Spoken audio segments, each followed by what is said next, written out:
I've been playing Pokemon games on and off for the longest time, and I quite enjoy them. I did all the classic things you can do. I beat the games, I caught all the Pokemon, I did all the post-game challenges. I even had a Pokemon Gold cartridge where I leveled all the obtainable Pokemon to the maximum level. I bred competitive Pokemon, I hunted for Chinese, I got Pokeras, the whole experience. Or so I thought. Around 2010, I was introduced to Pokemon ROM hacks, which are fan edited games, and a whole Poke universe unfolded before my eyes.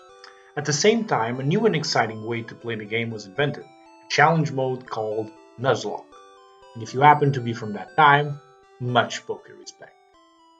The rules of the challenge are quite simple. You catch the first Pokemon you encounter on each area, the routes and the towns you visit, and nothing else. And on top of that, if one of your Pokemon faint, they die, and so you have to release them. So there's a hardcore element to it.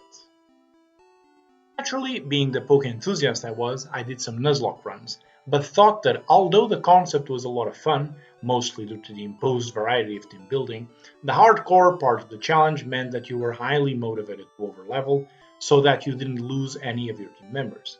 This, coupled with the fact that, in essence, Pokemon games aren't particularly challenging, led to many victories which felt hollow. Now going back to ROM hacks, one of the best and most popular is called Emerald 386, due to the fact that the 386 Pokemon were available in the main game, with some workarounds for Pokemon evolutions and a lot of modified encounters. But that's not all. The game is actually hard. Most of the time you find yourself fighting against Pokemon that are 10 levels above your own, making you, and I'm quoting IGN here, feel like an NPC. I thoroughly enjoy the hack, using Pokemon I never had access to before, and then I collected all of them, and then it was over. It felt rewarding, something had been accomplished. So the first thing I did was start a new game and trying to do a Nuzlocke run. And about 20 minutes into the run, I lost all of my Pokemon and it was crushing. All of the other runs went perfectly fine, with some losses of course, but never a full wipe like this, especially so early in the run. So I declared the ROM unnuzlockable and went to do a run of some other game. But I was in too deep by now. The normal games and the other ROMs felt too easy, too railroady. Runs started to look all the same because Pokemon encounters are now created equal, and as such you would gravitate to having the same team composition after a while. Then inspiration struck. I loved Emerald 386, so that's the game. I loved the variety of teams you build due to the semi-random nature of encounters on a Nuzlocke, and I loved the challenge of being wildly underleveled for the encounters. So I started a new run, but this time I was going to make a slight adjustment.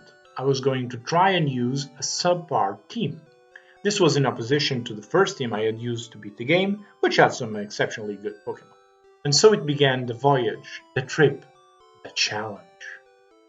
And I had an absolute blast. Now the game wasn't about spamming the best attack and moving on to the next area. Now there was planning and research and trying to find a new item, a new move, a new Pokemon. It was extremely rewarding to beat a hard opponent on the 10th try.